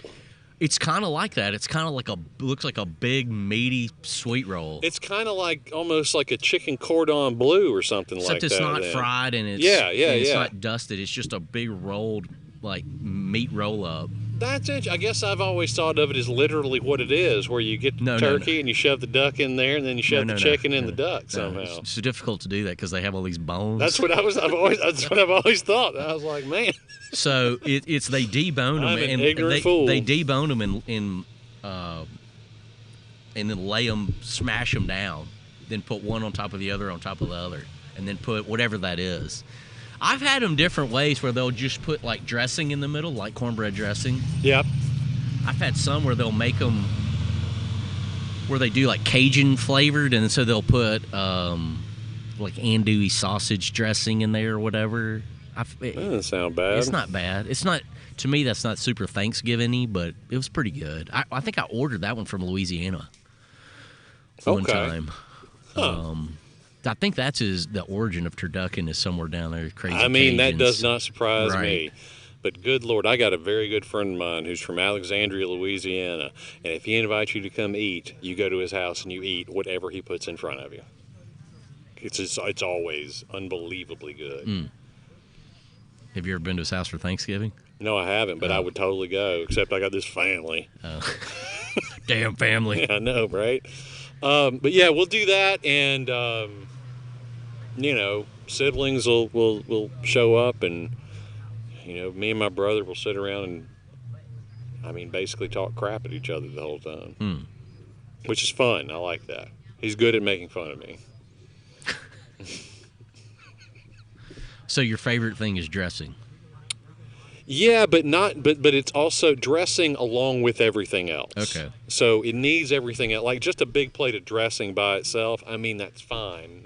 Although I have made dressing sandwiches before. Oh, I do too. Thanksgiving sandwiches. Yeah. But it's really about all the other stuff that's also there with it. Like getting one of those plates, because we'll get those good paper plates, the big oval ones that are kind of thick, but then they get a sag in the middle of them. Okay. Because of the combination of weight and moisture that happens. Then tear that thing up and probably go get more. Although I can't do that like I used to. I can't either. Will y'all have ham or just turkey? There'll be both. Usually there's both. Okay. Usually there's both, and I will get both. And then like 14 different kinds of pies and things. See, I'm not big on dessert. Like eating, not just at Thanksgiving, but in general. Depends on what it is. Typically, like pecan pie is like this, and my stepmother is very good at that. So I will. I need a reminder of this. She's going to make me my own. To eat it in. No, I take it home. Okay. With me. I take it home. I thought you were just going to place the pie in front of you. And just put your head down. I'm not a proud man, Mark. But pecan pie that she makes, and I'm going to try to make a couple of pies. My mom used to make a chocolate chess pie that, especially when I was a kid, I was obsessed with. That sounds awesome. And dig her recipe out and try to do that. Cool. What makes a chocolate chess pie a chess pie? It's eggs. It's just basically you're making like an egg thing that has chocolate and sugar in it. A chess pie is just that without chocolate in it. Like that? It's got an eggy filling? Yeah, it's like instead of just chocolate. It's not exactly custard. Okay. It's a bit more substantial than custard. Okay. But it's like flour. It's a flour egg. There's a word for it, but I can't remember. And it's basically eggs, flour, and sugar, but not cake. Mm-hmm. You're not making cake. that makes sort of this creamy consistency stuff that you put in the oven, and it makes this little weird crust on top of it, and it's the business if you do it right. Okay. The trick is not making scrambled eggs out of it. All right. I mean, I say that like I've ever done it before. I've never done it before, but I'm pretty good at baking. You are good at baking. What'd you make? Didn't you make me something once? I'm sure Didn't you make me a bunch of bread once? A bunch of bread, yeah. What I like about baking, as opposed to just cooking stuff, like you can go in there and you can just throw things in a pot and you're cooking, right? Mm-hmm. And then you can use your feelings. That's not how it works with baking. You have to almost be like a scientist when you're doing that. You have to measure things exactly. Otherwise, it just doesn't work. Mm-hmm. Like if you say, I think we're going to throw some more flour or some more yeast or whatever in here, it'll screw the whole thing up. The timing has to be exact. The temperature has to be exact. And if you do it right, it feels like you freaking accomplished something. Successful experiment. Yeah, but it's actually more like, rather than experiment, it's more like testing an experiment someone else has already done, proving a hypothesis that's already been proven before. Gotcha. Like I like making bagels these days a lot. Bagels? Yeah. How do you make a bagel? Put a bunch of shit in a pot, stir it up, and burl it up. No, you. I mean, it's not hard. It's just a question of you do it a few times and you kind of get the hang of it. But it's just bread flour, water, yeast, and salt. I think those are all the ingredients that go into it. And it's a question of learning how to prove it right, which is where you essentially wait for it to rise. But you don't want it to rise too much. You don't want to you make sure it gets big enough. And then learning how to form them, and then learning what they look like when they boil up, and then learning how to bake them. And it's all very, like I could probably do it without looking at my recipe at this point and just make them. So you boil them and then bake them? Yep, that's what makes them a bagel. That's why they have a chewy interior, is because you boil them got first. That kind of hard glassy. That's exactly exterior. right. That's exactly right. I never knew that. Yep. Although I don't eat a lot of bagels. You want me to make you a bunch of bagels, Mark? Will they be cooked, or I got to cook them? No, I'll cook them for you. Yeah, make me some. I'll make you some bagels. Is there any kind of particular flavor you prefer for your bagels, or do you like them plain ones? I mean, what's my choices? I mean, whatever the hell you want to. Whatever the hell you want to. Whatever the hell you want. I don't know. I like everything. You mean you get the actually everything bagel? Yeah, well, I make my own everything, but it's just poppy seeds and onion powder and stuff like that. Okay, well, make me an everything. How can I turn that down? Well, you can't. I can't. There you go. Sweet. All right. I'll make you some bagels. Everything bagel. Speaking of that, Jenny wants some eggs, if you have any left over. Oh, I got some. Well, I get 8 a day, so they're not really left over. They just come every day. But so I'll for sure get them. We can get him on the podcast, maybe. Okay. Talking about them Ole Miss Rebels. Just saw a guy that he and I mutually know sitting over there. I'm trying to remember that this thing is actually recording video too, so I'm trying really hard not to pick my nose like I normally do. I might have been picking my nose. Well, I'm really proud of you, because usually during these podcasts you've got your finger all the way up your butt crack, and I'm very proud of you. He's always scratching in there and smelling it. I try not to draw too much attention to it. It's pretty weird. Try to stifle all those laughs. Exactly. It's been difficult, but somehow I've persevered. Again, I'm proud of you, Mark. That's just hilarious, isn't it? It's hilarious just to bust my balls, isn't it? That's all right.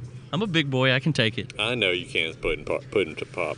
I love Thanksgiving. Was there ever a point in your life? Because this is what I was going to say. Is I can absolutely remember when Thanksgiving overtook Christmas as my favorite holiday, and it was when I was about 15 years old. That's probably for me, teenager. I think I had a double prong thing. One, I still liked Christmas, and I'm like you. You know, we had younger siblings, so you still had all the Christmas. Yep. And then also, I would say probably my palate grew. So definitely. So there's a lot of things probably during Thanksgiving I didn't care for that then probably in my teenage years. For some reason in my teenage years I just got where I would eat anything. I was a real picky eater. So from going from a picky eater to then just wanting to devour. And for us, I had a lot of my family that lived here.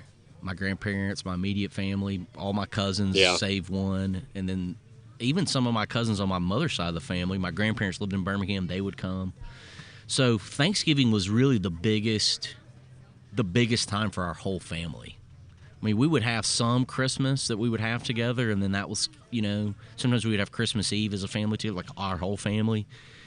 But Thanksgiving was the holiday when everybody came. I mean, say my uncle that's married to my dad's sister, his parents when they were alive would come. My mother's parents, anybody that was around that could come would come, and we would have Thanksgiving. So that was part of an aspect that I really liked. It was just the food for me. Okay. There was a point where I call it when I got hungry.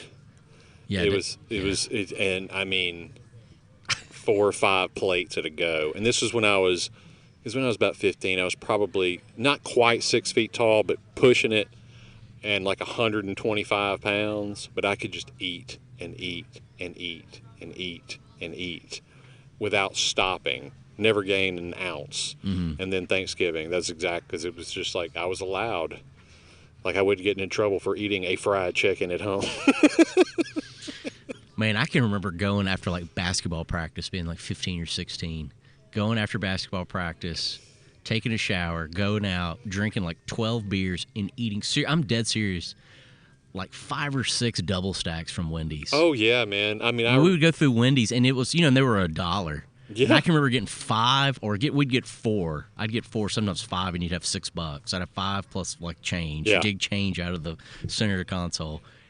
A $5 bill and change, and I could get 5 double stacks from Wendy's, and I'd eat all of them probably less than a mile from Wendy's. Yep. Yeah, and I remember back then I went through like a gallon of milk a day. Yeah. Remember when you could get 5 things at Arby's? They give you the sack of Arby's, 5 for $5 at Arby's. I've got a good friend of mine who based his entire life around the 99-cent menu at Sonic. I don't even think that probably doesn't exist anymore. No, I don't know that there's anything you can get for 99 cents anymore. I mean, but you could definitely get like substantial food for it. Good Lord, we're being those old men are. Back in my day, for $1, you can get a double stack of Wendy's and you could get a junior bacon cheeseburger. Cherry Coke. Frosty was 99 cents. Frosties. Biggie fries was 99 cents. When's the last time you had a Frosty? Well, you should take my kids here occasionally. Okay. I don't know that my boys have ever had a Frosty. Because I don't know. I mean, not that I'm trying to deprive them of the Frosty experience. I've just never thought about it before. Remember when Wendy's used to have a salad bar in it? Famous for the salad bar. They used to have a potato thing you could get too. Remember that? Get a baked potato and go dress it up at Wendy's. Dude, you could just get a plate of spaghetti at the daggum Wendy's salad bar back in the day, man. Get you some spaghetti and some capers. You got yourself a meal, brother. I can remember something, and we very seldom would go to the drive-thru. Very seldom. But I think my dad loved Wendy's, and I didn't. My dad was a Wendy's guy, too. He was against McDonald's for some moral reason that was never completely explained to me. But we were basically never allowed to set foot on that damn place. At McDonald's? At McDonald's, yeah. It was not a thing. McDonald's and Taco Bell for some reason. I was 20 years old the first time I went to a Taco Bell. Well, I can vividly remember, because I think my dad used to like to get chili at Wendy's. And something, you're so little, I just have these kind of flashes of memory. But it had to have been before my sister was born. And we go to Wendy's, and I'll never forget, it was like every single person in Wendy's was in the window at Wendy's fighting with my dad over something. It was, like 4 people with their heads stuck out of the window at Wendy's, and my dad just like screaming at the top of his lungs at them. And them shouting, it was like they would go get another person, then another person, then another person. The manager's there screaming at them, and we leave. I don't even remember if my dad got the food, but I just remember him saying, I was going to say if he did, he's eating a big bowl of spit. I just remember him saying, we're never going back. Yeah, that sounds like my old man too, dude. And I don't think we did probably until I could drive. I'm serious. It was every employee in Wendy's. There was like as many people could stick their head out of the window at Wendy's was screaming at my dad. And it seemed like it was forever. Like, he wouldn't leave. Like, whatever he wanted, he got it. I can't even remember. I don't even remember what it was. Wendy's was the only fast food joint that we ever went. Like, we went on road, and we didn't go off, but we went on like road trips or something, and we had to like pull over somewhere. That was it. That was That's where you went? That was it. I don't remember. I can remember being really little and going and get like Happy Meal. My mother would take me to get a Happy Meal. My mom would every occasionally once in a do while. that, yeah, and that was like Christmas when that happened. But I don't think I've ever got my boys a Happy Meal either.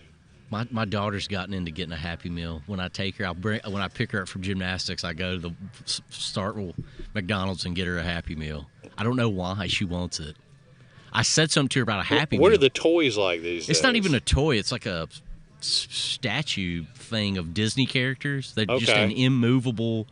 It looks like just like a chunk of plastic shaped like Elsa or whatever. It looks like a game piece almost. Okay. Like a board game piece. I mean, it's got colors and whatever. So you mean it's a collectible figurine? My daughter collects them. I don't know. But that's like our ritual is I go and get her that Happy Meal, and when I pick her up from gymnastics, I have that Happy Meal. That's very sweet, Mark. It really is.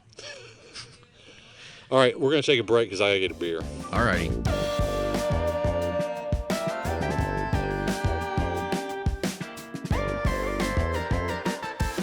Had to flap my gums a little. Not you. Well, I like to be polite. You're a very affable human being, Mark. Thanks, Wade. Is that a compliment you've or gotten just a lot better? Or a left-handed compliment? No, that is a compliment. Well, thanks. You're too damn sensitive. You need to be able to take shit better than you do. Well, see, now you're busting my ass. I was just thinking. What were you thinking about? We both grew up in the South. Uh-huh. And if there's one thing I think literally everybody can relate to is that the shadow of the Civil War still hangs over here. In some ways greater than others. It's better. It's not as extreme as it was when I was a kid. But did you ever know anybody who like wouldn't use $5 bills because they had Abraham Lincoln's face on them? Never. I ran into a couple of folks like that. Okay. And what just occurred to me is the holiday of Thanksgiving became a holiday under Abraham Lincoln. Okay. And I wonder if there are any, dyed in the wool, South shall rise again, we shall avenge the war of northern aggression assholes who don't celebrate Thanksgiving because Abraham Lincoln had something to do with it. That's a real thing, y'all. I know it sounds crazy, but there are people, not as many as there were when I was a kid, who are convinced that Abraham Lincoln is the most diabolical human being that ever lived. I don't know. You'd have to be a complete lunatic. I just feel like if you're especially- not going to use a $5 bill, you're also not going to celebrate Thanksgiving. Well, the internet wasn't a thing before all those people were alive. That is true. So This they probably was didn't definitely know that. pre-internet.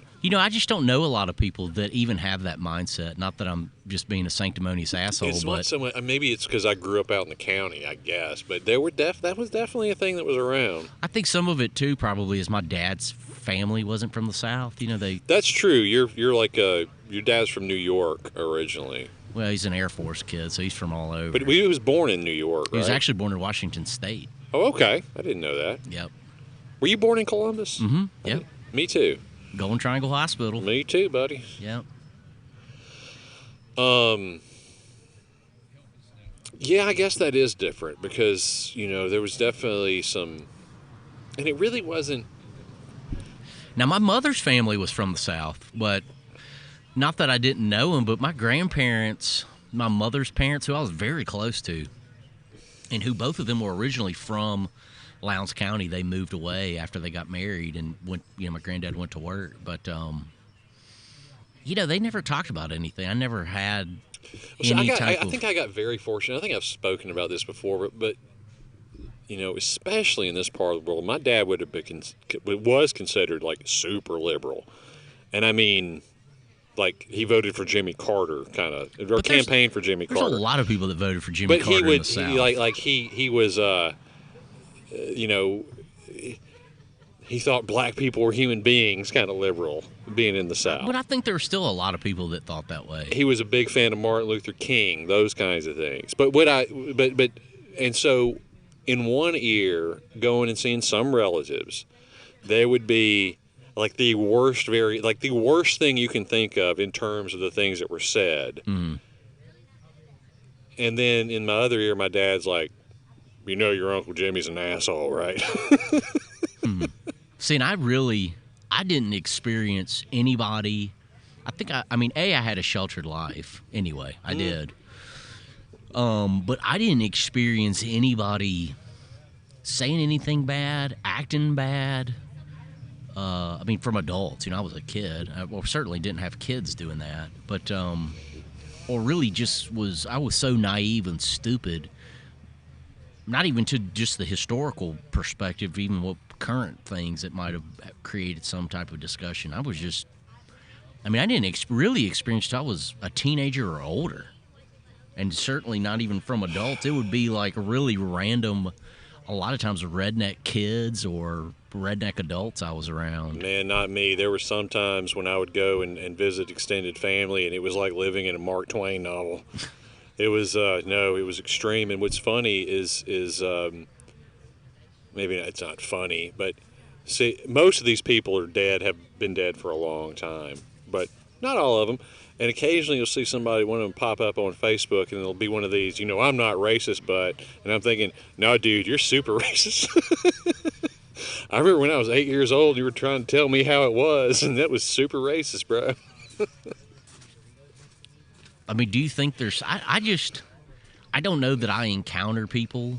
Maybe I do, and again, I'm so stupid that people are talking about things I don't understand, but I mean, I don't encounter anybody that gives a shit about the Civil War one way or another. I mean, it's just so... Not in the way they did like 30 or 40. Not there was a crop of people. Okay, so there was this thing that happened, right? In the early 1900s, there were this group of historians from Columbia. And they proposed this sort of... reinterpretation of the war that laid the blame for it on the North. Mm-hmm. Okay? It's actually called the Columbia School. Okay.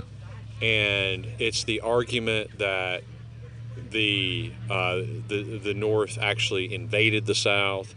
It's the argument that it was entirely economic. It had nothing to do with the institution of slavery. And there were a lot of people who grabbed onto that idea with two hands and never let go. And they did it from what they thought was an intellectual position, right? They were doing it from historic. So you had some extremely well-informed, I would say, like the kinds of people who could tell you how many folks died at the Battle of Corinth and what the name of the general was who was sitting on the white horse at Shiloh, that kind of stuff. Framed around this argument. As time has gone on, it gets more and more impossible to say that fundamentally it was about anything other than the institution of slavery, specifically chattel slavery. I don't think it was always about that. I don't think that's true. I don't know. I don't know how you get away from it. It seems like a pretty big deal. Well, I'm having a big deal and fundamentally 100% being about that are two different things. I think in terms of like what it actually reckoned on this country and the results of it. But that's not why it started. That's two different things again.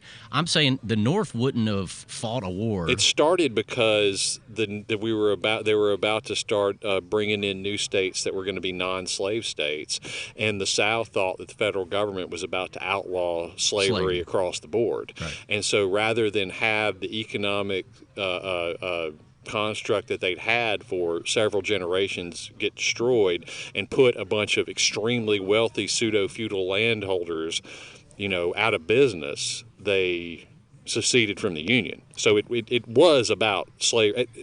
At the largest level, it was about slavery. Okay, well, let me talk and then I'll say something and you can Sorry, talk. sir.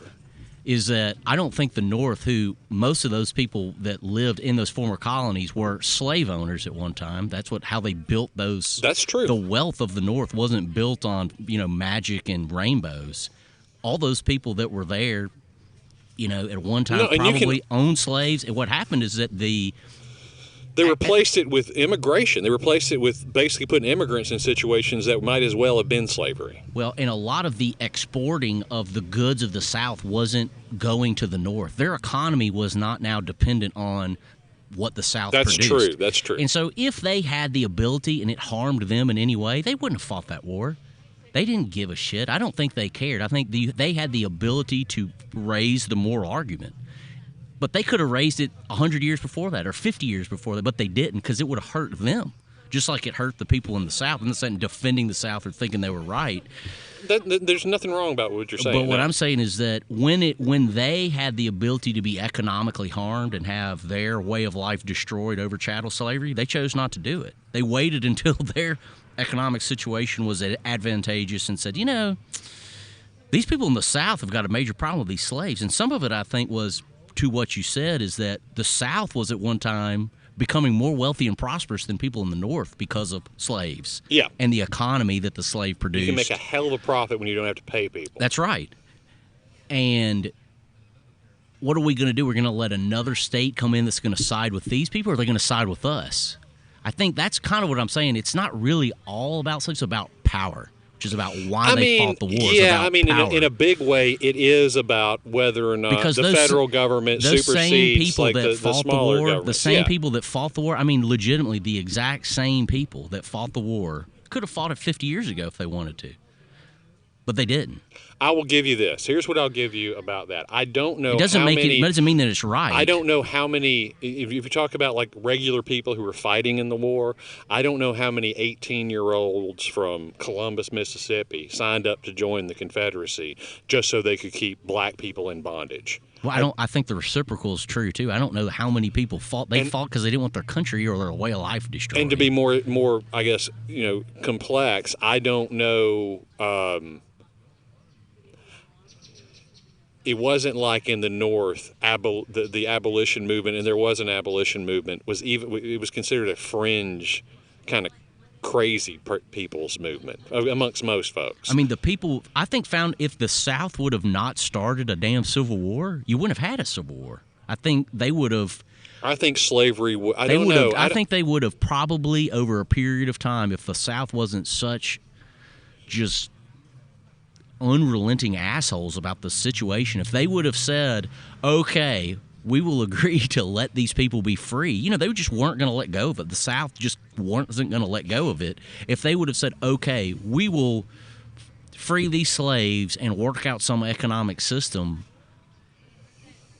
but they didn't. Those people who had power, which was not all the people in the South, they were eating dirt. They were, extremely poor. Those people, was their way of life better or worse? It was much worse by having to fight the Civil War and the outcome of the Civil War. Of course it was. And they were convinced by, this is like the song that gets sung, over and over again, that a bunch of, again, sort of pseudo-feudal lords, and if you read about the way that some of these plantation owners lived, it was kind of like, it's really hard to draw a distinction between that and some, lord in Scotland in like 1350. Right? Well, they're even worse because they had actual slaves. You had pseudo slaves in the feudal system. That's true. Exactly. They weren't actually enslaved. Right. Then these people, and so they convinced the people who lived in their vicinity that they were actually being attacked by an outside entity, and they had to defend their homes. I think that you can find honor and respect with some of the regular men. Like I might be wrong. I don't think any women fought in the Civil War. If I'm wrong about that, I apologize. But with those kids. But fundamentally, the guys who are responsible for conceiving and founding the Confederacy were just about looking after their own economic self-interest. That's what I'm saying. And which makes it even more odious when you try to throw in this whole, this noble cause thing, because it wasn't. It just what. There's this great section in Writings on the Mississippi that Mark Twain wrote, and it's almost an aside, but I think he really had something there, where he blames the Civil War on Sir Walter Scott. Sir Walter Scott wrote like Ivanhoe, right? These great romantic adventures about these Scotch-Irish sort of feudal lords, like, have at you with my saber and I shall defend my land. And it kind of was like that, in that these people were able to convince themselves that there was nobility in this cause of keeping people in bondage, and like not and beyond that, like, because I get really annoyed at this idea that you used to hear a lot about well, you know, the most slave owners treated their slaves pretty good. But I don't know how many of those people who were in bondage would have been like, oh, I'm just going to stay here and not get paid anything, and not. It is fundamentally diabolical, and I do have complicated feelings about being from this part of the world because of that. I think that there are lots of things about the South I'm proud of. There's lots of things about the South that I think are good and beautiful and noble and wonderful. And most of those tend to happen when you have black people and white people converging culturally, right? Where it gets messed up is when you get this idea that one group of people is somehow superior to another, or that. But that's not localized to the South. No, of course it's not localized in the South, but it's the light on that is shined very brightly, at least in my experience and the way I grew up. Well, back to my other point, and then I'll address what you just said. I think they didn't fight the war to free slaves. They fought the war to not have the South, to bring the South back into the fold. That is the practical reason. The South started the war because they wanted to keep their slaves and thus their power. But I think had the South not started the war, I don't know what, I'm just postulating, I have no idea. But I think over a period of time, you know, the North would have eventually exerted its military might or political and military might on them in some way. And because, again, they could have done that in all those years where they were letting, you know, Missouri and Kansas and having to go through that process, and even 20 years before that, to say, listen, we're not going to do this anymore. You've got here's a ticking clock, and you've got whatever it is, 10 years, 5 years, 2 months, I don't know what that is, I have no idea, to say you got to work yourselves out of it, and these people are going to be free, and then maybe they can go start the war, or maybe they don't.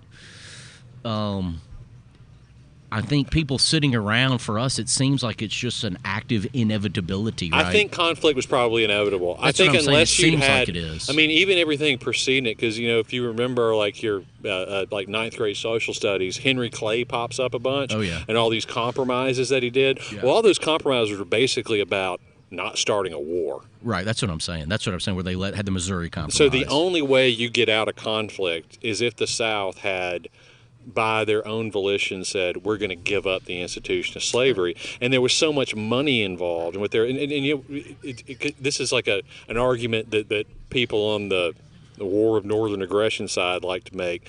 Like, they like to make the argument that the Emancipation Proclamation was just a political maneuver by Abraham Lincoln to keep the British out of the war, right? The idea being that the British, who were, you know, you mentioned before that the South wasn't making most of their money by sending it to, like, the northern textiles. They're making most of their money by sending cotton to England and Europe. And so the idea was that because England's cotton supply was cut off, that they were going to come in and side with the South. And so Abraham Lincoln issued the Emancipation Proclamation to keep England out. And there is absolute political truth to that. The issue that gets ignored is the reason it worked is because England could not morally get involved in a side that was trying to keep slavery going versus one that wasn't, regardless of how much money they were losing at the time. Mm-hmm. And so in some instances, even back then, there were people who were looking at this, maybe from afar, maybe from across the pond, but who looked at it as a conflict over whether the institution of slavery should exist or not. I think that's still bullshit, though. You're not going to come fight, but you just took all the cotton that was produced by slaves. It's kind of just. I mean, it is. But what I'm saying, like within, well, you can only kind of equivocate so much within the scope and at least of the. And again, we are talking about the British freaking Empire. I'm not saying that there's they have any moral high ground, but I'm saying that they chose amongst themselves to hurt themselves economically by not getting involved in this war. And if the British had gotten involved, the South probably would have won the damn thing because of the moral component associated with it. I don't know that that's true. I think it's true, Well, but I'm not a historian. I know. Here's something great. Dr. Flo, who was on the show, he was telling me, and he may have said this on air, and if he did, forgive me, but he really likes it, and the show, and he was telling a colleague to listen to it, and his colleague listened to it, and he said it's a bunch of hot air, which is probably Perfect description. probably a perfect description of it. Hot air is what we should have called the show. I'm sure there's one called that. Yeah. I've got to be. I'm almost certain there is. I don't know. I'm not familiar, and because I didn't grow up with it, but I think a lot of that reframing of the Civil War has been, I don't want to say dispensed with now, but I would say in our lifetimes it's kind of been dispensed. Where they kind of do away with some of that overtone of that noble cause bullshit. Yeah. I didn't grow up that way, certainly in my home life, but I'm sure that we read about it in school. I mean, hell, I can remember going to school and singing Dixie in elementary school. Me too.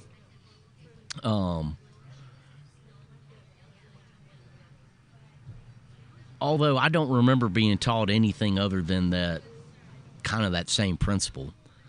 The South had slaves, slavery was bad. The North fought to bring the South back into, Lincoln fought to preserve the Union. I mean, that was kind of in a basic way. That's what we got too in school, but there was a lot of outside. And look, I've struggled with it my whole life. My old man, who, as I mentioned, had a very liberal disposition, was. In this part of the world anyway, thought of as like the token Democrat. He never voted for Ronald Reagan, put it that way. And yeah, I know. But he was very much into the romanization of the South and of the conflict. And he and I used to have real big, long, drag out fights over it. See, I guess I never understood that. And he would say, this is where it gets even more. He would say this, something to the equivalent of, "It is good the South lost the war. It is good that happened. But the South during that time were not fighting to." I mean, and his argument was always that, along the lines of, slavery was just going to go away somehow magically by itself. Everybody in the South. I don't think that was true. I don't think it's true. I don't think it's. I wish he was still alive and he could defend and he could talk. I feel kind of bad, saying this when he can't say anything about it, because he was a good, decent, wonderful human being. But it's, growing up around here and growing up with all these different perspectives and trying in some ways to be honest about it is more complex than just one side good, one side bad. But ultimately, I don't think you can get away from the shadow of, you threw people in boats, force them to come over here, force them to not only be your unpaid labor, but also your sex worker type people too. You rip families apart, and you do it under this auspice that one. Because this is how they moralize it themselves anyway, is basically that black people weren't really human beings. Mm-hmm. They were a different kind of species altogether. And so we can go to church and talk about Jesus and how he loves everybody and how we all have souls. And then Wasn't that the Dred Scott case? Wasn't that where? Well, I mean, that's part of it, but nope, not really. Except when it comes to getting people to, having enough people to get congressmen, which is I can't remember what the fraction of a black person was considered. 3/5. The 3/5 rule. So when it was convenient, and it's just, it's fundamentally inexcusable. Mm-hmm. Doesn't matter how good barbecue is. I don't understand. I guess because I'm just an ignoramus, or I'm not a historian. I don't know. I don't understand the romanticization of much of anything. Oh, I get that. It's Even because it's where you're from, and it's what your Okay. great granddaddy did, and it's because you want to find honor and find pride in what you're But associated. I'm saying of much of anything because it was probably even romanticizing things. If you grew up in New Jersey, I don't know, romanticizing the 1800s. I mean, everybody was probably disease ridden and filthy and. Well, sure, but everybody does it. I mean, like, okay, for instance, I bet probably more than your average bear, a good bit of like Italian history. Some. How much? I don't know. Ukrainian history do you know? 0. Less than the Italian, right? Uh-huh. And I would imagine part of that has to do with the fact that you're Italian. Some, yeah. Some I've visited there. Just because I've But visited okay, there. then why did you go to Italy instead of Poland? I don't know.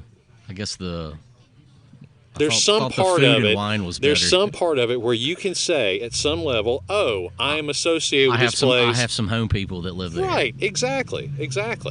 And so I get that. I get it. I get wanting the thing that you're associated with to be a good and noble enterprise. It's just sometimes it just isn't.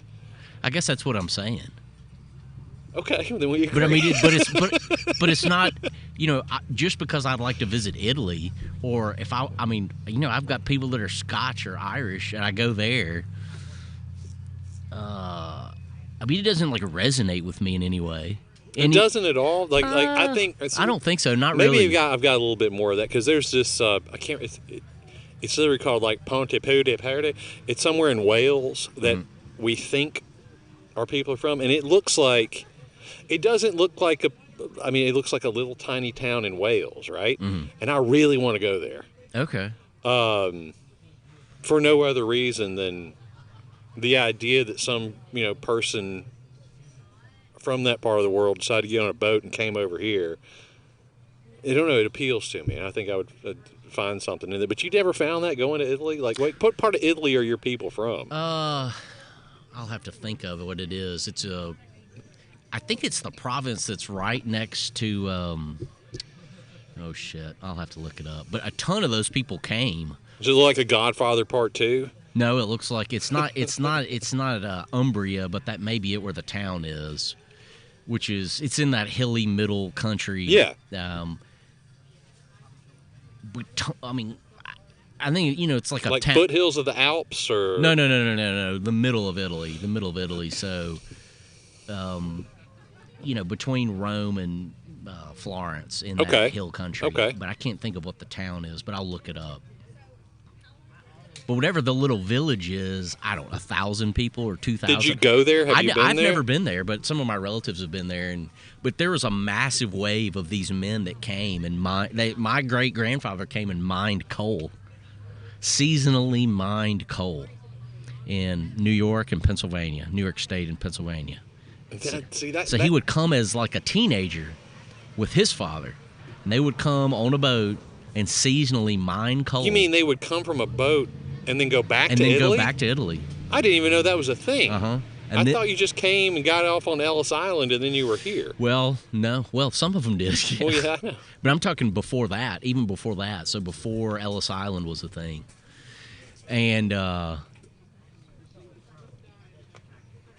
I don't know this, but my family thinks so. My cousin is looking into it, that they thought my great-grandfather was an illegal immigrant because he came and mined coal and then never went back. We're going to lock you in a cage. He never went back to Italy.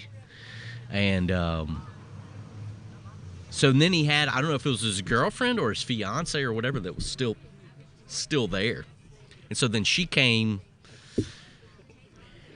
maybe 2 years later, and she came through Ellis Island. So if you go to Ellis Island, you can see my great-grandmother, and like her sister, I think, came. But my great-grandfather, did I ever tell you the story about my dad going out to eat with my great-grandfather? I don't think so. They lived and they settled where they settled was in a suburb of Boston in Massachusetts. And like I never met my great-grandfather, but my dad would tell me he talked just like Chef Boyardee. and so my dad has visited him, and he's a teenager. And he was, it's a mark. That's exactly how he talked. It's like you could find the census of like 1900 or whatever it is, and it'll be like his name. It'll say Language, Italian. Skills, none. He became a stonemason. That was his trade, and he worked. And so my dad is, I can't remember where it was, but so my dad's a teenager, and so he's visiting his grandparents during the summer. Yeah. And so he's rising. He said, "Hey, Mark, let's go to wherever." And they go out to eat. And so he goes there, and the lady brings him the menu. So he turns to the waitress and goes, "Hey, this is my first time at a restaurante." And then my dad goes, "Grandpa, is this really your first time in a restaurant?" He's like, "Yeah, I never." Blah, blah, blah. So he never. This was when he was old now.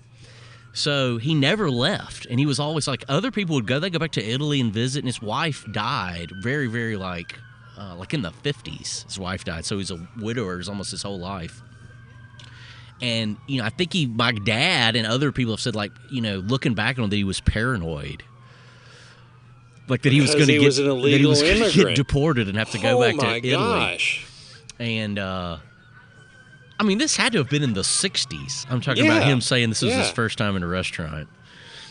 I don't know. It's like a Howard Johnson or something. Sure. You go up there, they go into this place. And how old would he have been? Like, I mean, he'd have been in his 70s. The first time he went to a restaurant. I'm saying if my dad was a teenager, that'd have been in the 60s. You just think about what it must have been like.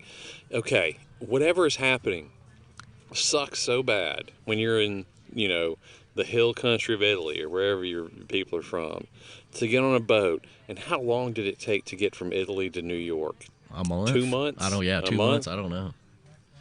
Go mine coal. Then get back on a boat. As a teenager, I'm talking about like 15 years old and in then a coal mine. Sneak over here somehow. Well, he just never went back. Like, whenever he was supposed to leave, he just was like, okay. I think he just told his dad, like, "Hey, Dad, I'm not going back to Italy." And then be nervous. Send my wife over here with me. And then be nervous for 50 years because someone might catch you. So I think his older brother. How bad must it have been in Italy? It must have been awful. I think Italy wasn't even a country until the late 1800s. That's right. So Germany and Italy kind of became countries roughly around the same time. Because it was just all those kingdoms. Yeah. Tuscany and Florence and all that jazz. Roma. So anyway, my cousin is looking into Napoli. Because there's a whatever it is in Italian, but it's about something about blood, and that because I think it's his older brother fought in World War One. Maybe my granddad didn't. Either he was too young or too old. I don't know. Can't remember what Italy fought with the Allies in World War One. But I'm saying right? they fought for America. So my great uncle. So he joined the army and fought in World War One as an American. So those people, all those immigrants, if you fought, so then he became a citizen. But I don't think my grandfather, he was either too young or too old and didn't fight in World War One. So he didn't get a citizenship there. And I don't think he ever got his Social Security. I don't think he had anything. I think he was just not a citizen. So my first cousin is looking up because we can still, I can get my Italian citizenship. That's amazing. You should do that, dude. There's this thing in my family where for years and years and years, there was always this rumor that we were descended from Richard the Lionheart, because Leonard means Lionheart. Uh-huh. Right, exactly. And then not too long ago, I started looking at the genealogy stuff. Uh-huh. And someone had already done it. It's one of those websites, and you kind of get on there and you can see a project someone's done. I'm looking through it. You mean somebody in your family? Yeah. Okay. And I'm looking through it, and I'm like, okay, well, now I understand how I'm related to this person. And then you go further back, and then there's this clear indication where there's this English or I think from Kent nobility that seems to be in our family tree. And I'm like, well, that's kind of neat. Then I start looking at it, and the thing I couldn't get out of my head was, if we are nobility, why in the hell did we come to America? Mm-hmm. And I get into it, and then I'm like, and it becomes exceedingly clear. There's a big thing, whoever the original person who wrote whatever book this came from, has a giant footnote that says, this guy's totally not related to the Leonards who came to America. And then it turns out, I think his name was Thomas Leonard, and he was just some guy who got in trouble and got on a boat and went to Massachusetts, in the like to escape the dungeons in England. I mean, yeah, he was just some dude, which number one is way better than being some blue blood aristocrat. You're related, my whatever ancestor of that point who came over here, just some crazy guy who got on a boat and came over, which is a much more interesting story, I think, than being a part of some blue blood thing. But I mean, that's a fair point.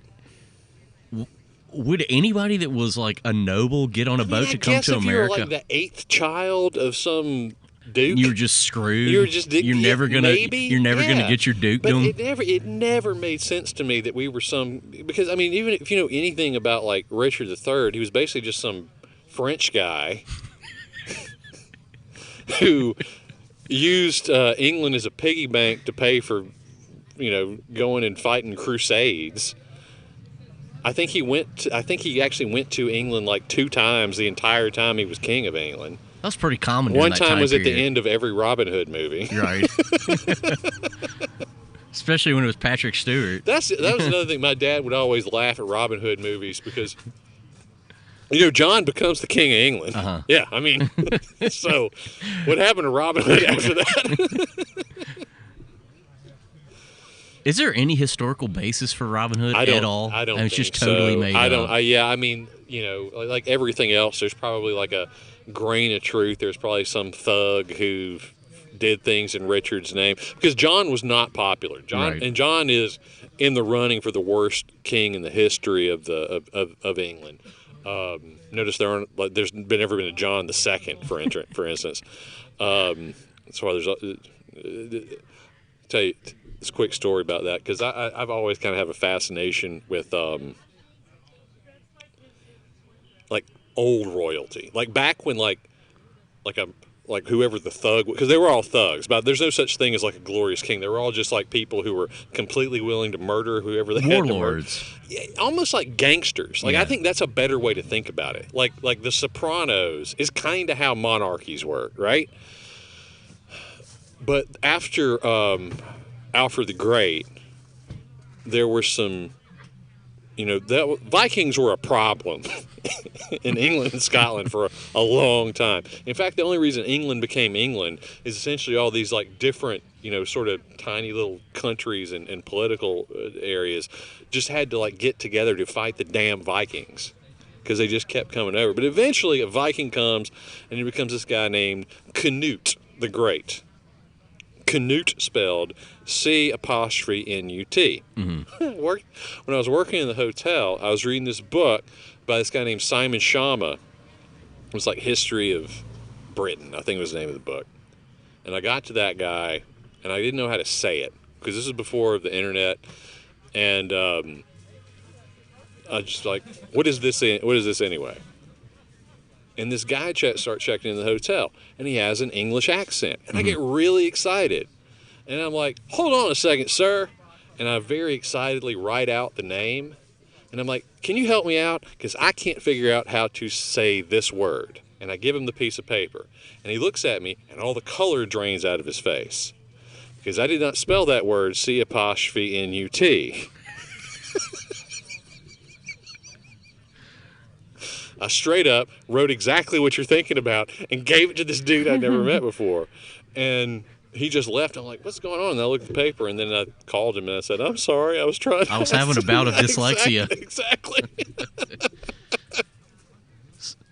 Canute doesn't sound like a Viking name, but then again, I don't know. I was watching something about Nordic stuff with the boys the other day, and they have the best king names. It's all like Eric the First Blood Axe.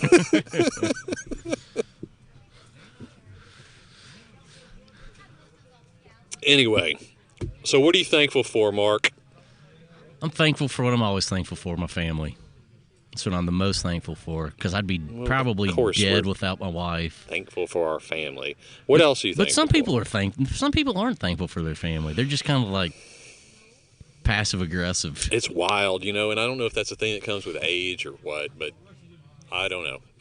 Unless like there's been direct violence, mental or physical or otherwise, I suppose. It's what I tell my boys all the time. Like when they start fighting with one another, I'm like, hey, this is the only guy in the world that has to care about you. One day you'll be old, and this is going to be the only person. That's right. It doesn't matter if you like each other. It doesn't matter if you see eye to eye. None of that matters. He's not going to be capable of not thinking about you and whether you're doing well or not. Yeah, he might be.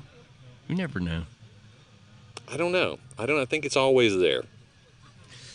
I don't know. I'm thankful for my health, my wife's health. You know, we both have health problems, and I'm trying to be more thankful. That's kind of my mantra recently. I'm trying to be more thankful. Trying to be more thankful for just getting up and being alive, man. Well, I don't mean to sound too sappy, but I'm also thankful for my family, and I put you in that group. Thanks, Wade. I'm thankful for you too. I don't have a lot of friends, so I'm thankful that you put up with me. I can't believe you don't have a lot of friends. I can be friendly.